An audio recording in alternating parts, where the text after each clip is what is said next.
membuka kembali lembaran demi lembaran masa silam.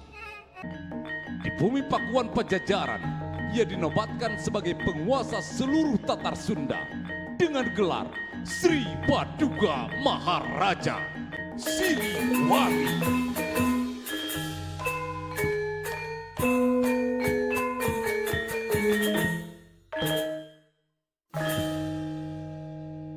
Siliwangi ngadeg negeri Pajajaran,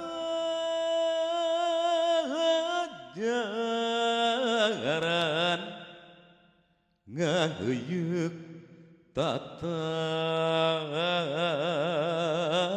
Sunda. Nanjurkeun ajen inajen ngajaga karahayuan negeri Tingtrim.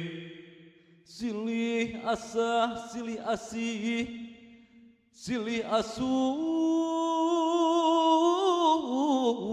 gemah ripah loh cina